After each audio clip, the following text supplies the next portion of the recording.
मसीही कैलेंडर के हिसाब से देखें तो क्रिसमस का पर्व आता है और उसके बाद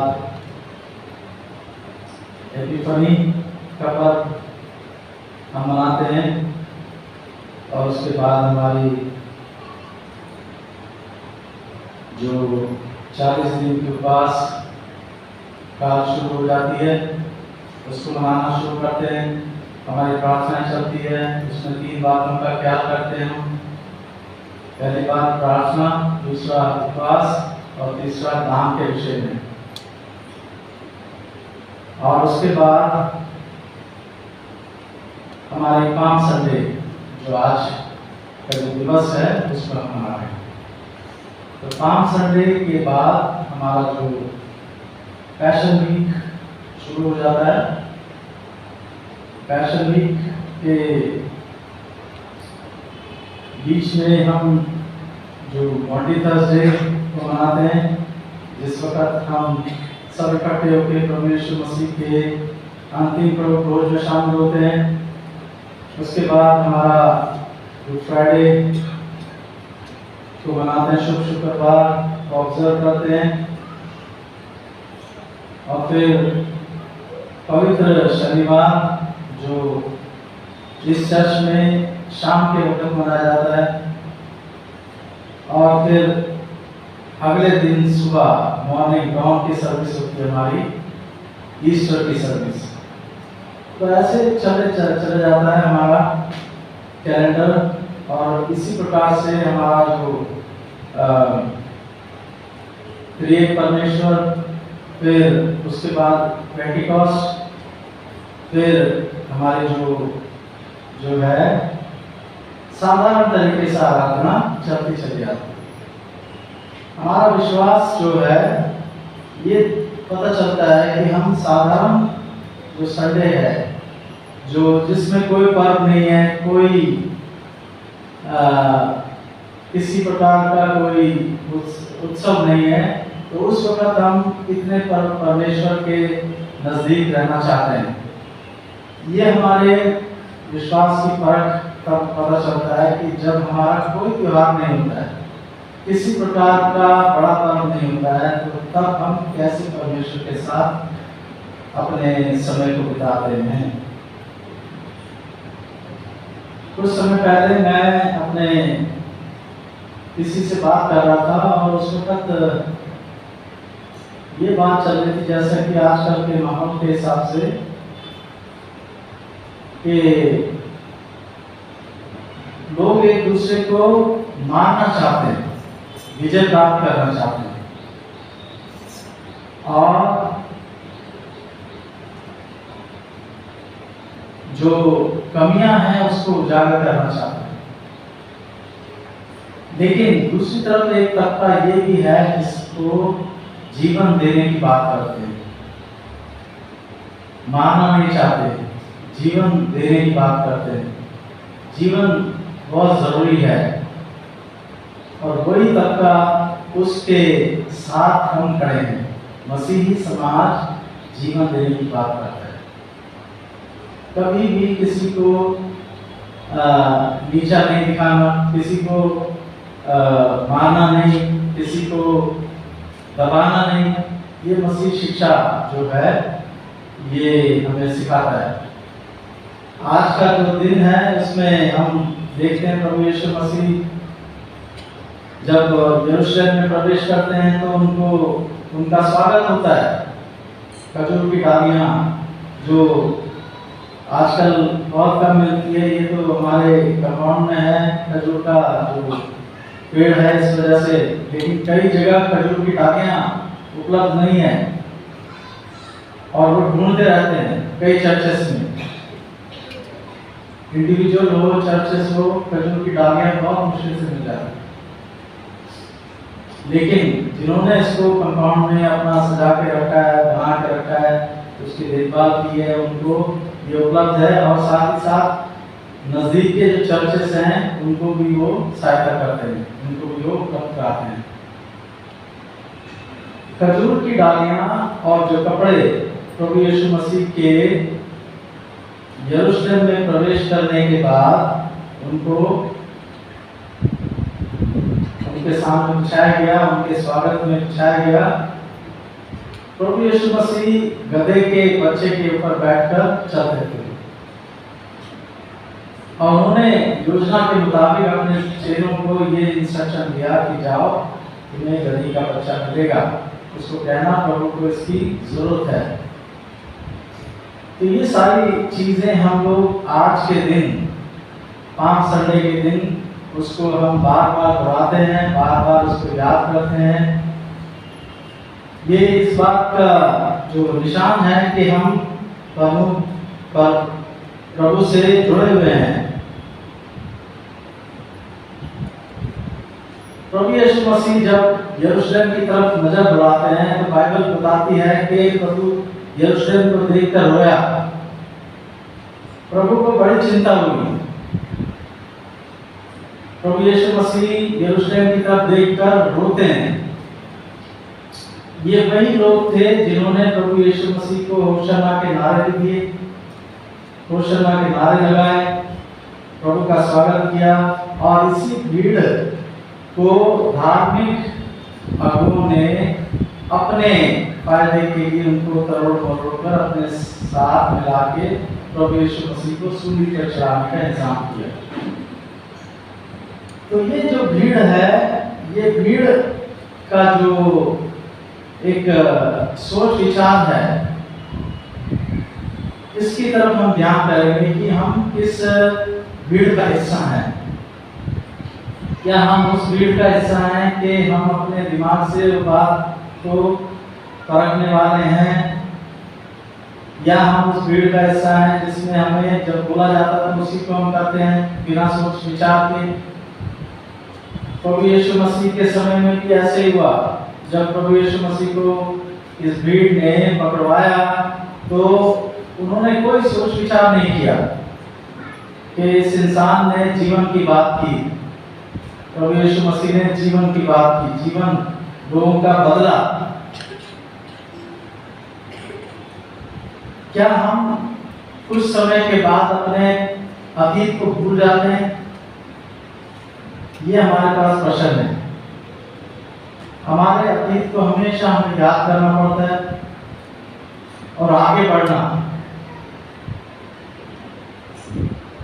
हमेशा अतीत को याद करो, आगे बढ़ो। प्रभु यीशु मसीह ने अपने चेले बनाए तो उन्होंने उनके चेलों के जीवन को बदल दिया। और बदल क्या दिया? उनको ये दुनिया को उलट पुलट करने के लिए इंतजाम किया, उनको जो ट्रेनिंग दी। प्रभु के जो चेले मछुआरे किस्म के थे, मजदूर किस्म के, बहुत ही सिंपल किस्म के, ना उनको पहनना आता ठीक से, ना उनको कपड़े पहनने, ना खाना ठीक से खाना आता है। लेकिन प्रभु यीशु मसीह ने उनके जो ईमानदारी और उनके जो मेहनत है उसको उन्होंने पता लगा के और उनको चुना। प्रभु यीशु मसीह ने कहा कि तुम एक बार प्रभु के जो चेले थे रात भर मछलियां पकड़ते थे, रात भर मछलियां पकड़ते थे, उनको कोई मछली वगैरह नहीं आई, निराश हो जाते थे। प्रभु ने कहा एक बार और जाल डाल दो, एक बार और कोशिश करते थे। तो एक बार और कोशिश करते हैं। एंड्रयूस, पतरस, ये सारे लगे हुए थे रात भर। और जब पतरस ने देखा कि इतनी सारी मछलियां आ गई है तो पतरस ने प्रभु को पहचाना और पतरस ने प्रभु से कहा कि प्रभु जी आप यहाँ से चले जाइए। क्योंकि पतरस ये सोचता था कि मैं तो बहुत पापी इंसान हूँ, मेरे पास जो खुदा कैसे आ सकता है, परमेश्वर कैसे आ सकता है मेरे पास। ऐसे ही लोगों का आज विचार बना हुआ है। लोग ये मान लेते हैं कि हमने पाप किया है, हमारे गुनाहों पे कोई बहुत ज़्यादा पाप कर दिया है, कैसे मुक्ति मिले। प्रभु यीशु मसीह ने हमारे गुनाहों के लिए पूरे अपने मुक्ति के लिए अपने प्राण न्यौछावर कर दिए। ये प्रभु की जो आज जो पाम संडे का जो दिवस है, पूरी दुनिया में जब हम आते हैं तो प्रभु के उन स्वागत की बात करते हैं। स्वागत, प्रभु यीशु मसीह का स्वागत कैसे करें। प्रभु यीशु मसीह के लिए सुंदर गीतों को हम लोग प्रिपेयर करते हैं। प्रभु यीशु मसीह के लिए सुंदर जो खजूर की डालियों को हम लोग तैयार करते हैं। ये खजूर की जो डालियाँ हैं, ये क्रॉस बनाते हैं। इसमें काफ़ी मेहनत लगता है। जो क्रॉस बनाने के लिए इसमें काफ़ी मेहनत लगता है। हम लोग तो आते हैं सर्विस में और लेके चल जाते हैं, लेकिन ये जो क्रॉस बनाते हैं, तोड़ के उसको और उसको तैयार करके रखते हैं, इसमें काफ़ी मेहनत लगता है। हमें उनका भी जो है आभार व्यक्त करना चाहिए। तो ये जो खजूर की जो डालियाँ हैं, ये जो स्वागत के लिए जो हम तैयार रहते हैं, क्या हमारे मन में ये स्वागत प्रभु के लिए आदर पूर्वक है, या किसी ने हमें कहा कि भाई ये स्वागत, ये इसको हम एक ट्रेडिशन तौर पर हम इसको मनाते हैं। ये स्वागत जो है हमारे मन के अंदर से आना चाहिए।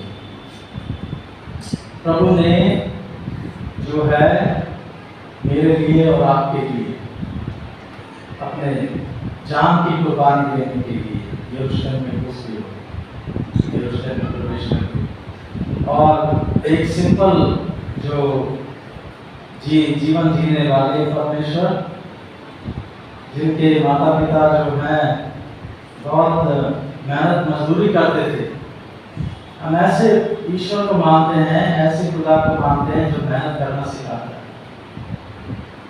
जो मेहनत करना सिखाता है, पसीना बहाना सिखाता है। और इसी खुदा के जो माँ बाप यूसुफ मरियम, उनके साथ प्रभु यीशु मसीह जो मेहनत करके इस दुनिया को शिक्षा भी दी, दुनिया को शिक्षा दी, दुनिया को सोच विचार करने के लिए एक संदेश दिया। ये जो सोच विचार, ये जो संदेश है, ये हमारे जीवन को आगे बढ़ाने के लिए कितना कारगर है, कितना कारगर है। सिर्फ हम ये सोचें कि ये जो सोच विचार है, ये जो संदेश है, इसको हम मनन करके आगे बढ़ते चले जाते हैं। प्रभु यीशु मसीह ने अपने चेलों को आज्ञा दी कि वे गांव में चले जाओ, तो तुम्हें जो गधे का जो बच्चा मिलेगा उसको लेके आओ। उन्होंने वैसे किया, वैसे किया उन्होंने। ये जो गुरु और चेले का जो रिलेशन है, चेले जो थे वो गुरु की बात मानते थे। जब तक मरियम और मार्था की कहानी हम देखें, कैसे प्रभु यीशु मसीह उनके घर में गए और कैसे मार्था तो किचन में थी, मरियम जो है पैरों पर बैठकर उनके वचन को सुनती थी। दोनों ने प्रभु यीशु मसीह का स्वागत किया, दोनों ने प्रभु को जो है अच्छे तरीके से उनको ट्रीट करने का प्रयत्न किया। लेकिन प्रभु यीशु मसीह के चरणों में बैठकर वो अपने जो उनके वचन हैं उसको ध्यान से सुनती थी और उसको मनन करती थी। तो चेला और गुरु का रिलेशनशिप ऐसे होता है, जब तक हम किसी को अपना आइडल ना बना लें, हम किसको फॉलो करें, किसको फॉलो करें? किसी ना किसी को तो फॉलो करना पड़ता है, किसी ना किसी को तो आइडल बनाना पड़ता है अपने जीवन को में आगे बढ़ने के लिए। तो प्रभु यीशु मसीह हमारा जो है एक परफेक्ट आइडल है, प्रभु यीशु मसीह परफेक्ट आइडल है। परंतु उसके साथ साथ हमें ये भी सोचना चाहिए कि दुनिया में जो लोग हैं उनमें भी बहुत सारे हमारे आइडल हैं। हमें आइडेंटिफाई करने की जरूरत है, हमें उनका अनुसरण करने की जरूरत है। आगे बढ़ना, कैसे उन्होंने अपने जीवन को चलाया, कैसे उन्होंने अपने जीवन को चलाया, कैसे आगे बढ़े, कितने आंधी तूफान, कितना भी मुश्किल समय है उस वक्त उन्होंने अपने जीवन को कैसे जिया। तो ये आइडल हमें जो है पहचानने की जरूरत है। प्रभु यीशु मसीह परफेक्ट आइडल, प्रभु यीशु मसीह जो है आज के दिन जब हम प्रभु यीशु मसीह का स्वागत करते हैं तो दिल से स्वागत करते हैं। हमारा चर्च को खोला गया, मुझे याद है करीब 18-20 साल हो गया जब पाम संडे का जो सर्विस यहाँ हुआ था। पाम संडे के लिए मेथोडिस्ट चर्च के पासवान और उनकी जो पूरी टीम है हमारे चर्च में आई थी और हमने ये सोचा कि ये जो इतना सुंदर बगीचा बना रखा है, इतने सुंदर गार्डन है, इसका उपयोग किसके लिए? ये अपने लोगों के स्वागत करने के लिए, अपने लोगों की दुआ की जगह है। ये अपने लोगों को जो है संदेश देने की बात है। तो ये जो स्वागत है उस वक्त उस जमाने से हम लोग करते चले आ रहे हैं। ये चर्च इसका प्रमाण है। ये जो चर्च है ये स्वागत प्रभु यीशु मसीह का जैसे यरूशलेम में लोगों ने किया ऐसे ही लोगों का स्वागत इस चर्च में होता है और होना चाहिए, चाहे वो किसी भी धर्म का हो, चाहे किसी भी भाषा का हो, चाहे वो किसी भी पहनावे का हो। हमारे चर्च में चाहे वो पंजाब, हरियाणा, साउथ के, तमिलनाडु, कर्नाटका, आंध्रा, कहीं के, बंगाल, अगर कोई नाम छूट गया तो मुझे बता दें, परंतु सारे किस्म के लोग हैं, सारे किस्म के लोग, और सबको भरपूरी से इस चर्च में स्वागत होना चाहिए और होता है। और इसमें सोच विचार की जरूरत है कि हमारे जो चर्च है इसमें जो लोग आ रहे हैं ये किस मन से, हम तो नहीं पहचान सकते, हमें नहीं पता, हम नहीं एनालाइज कर सकते कि कौन कैसा है, हमें नहीं पता। तो यीशु मसीह ने कहा था ना, जब एक महिला को पकड़ लिया था उसमें विचार में, तो पत्थर मारने के लिए सारे पुरुष आ गए, कोई महिला नहीं थी उसमें, पुरुष, और सब तैयार थे। तो यीशु मसीह ने कहा कि मूसा के कानून क्या कहता है बताइए, क्या करना चाहिए? उन्होंने कहा पत्थर मारना चाहिए। तो प्रभु यीशु मसीह चुपचाप बैठ के लिखने लगे। ये नया नियम प्रभु यीशु मसीह ने इस दुनिया को दिया। ये लिखा हुआ नियम नहीं था, लेकिन उसके प्रभु यीशु मसीह के बोलने के बाद ये लिखा गया। प्रभु यीशु मसीह ने कहा कि पहला पत्थर भी मारे जिसने गुनाह नहीं किया, और चुपचाप लोग धीरे धीरे चले। तो प्रभु के लोगों को ये पता है कि प्रभु के साथ हमारा रिश्ता क्या है। इतने भी बड़े गुनहगार क्यों ना हो, इतने बड़े हमारे जो विचार जो है पूरे क्यों ना हो, परंतु प्रभु यीशु मसीह हमारे कंप्लीट 100% उन विचारों को दूर करते हैं, उन गुनाहों को दूर करते हैं। 100%, 50% नहीं, 75% नहीं, 25% नहीं, परंतु 100%। उसी 100% को वो पूरी दुनिया के लिए, अपने प्राण देने के लिए यरूशलेम में आकर प्रवेश करके चले। और ये पाम संडे का जो दिवस है वो ये चीज़ का प्रमाण है कि हम प्रभु यीशु मसीह के स्वागत को करते हैं, तो खुशी के साथ करते हैं, खुशी के साथ प्रभु यीशु मसीह के साथ चलते हैं, अपने जीवन को बढ़ाते हैं, आगे बढ़ाते हैं और दूसरों से इंस्पायर होते हैं। प्रभु हम सबको बहुत आशीष दे। आज हम प्रार्थना करें।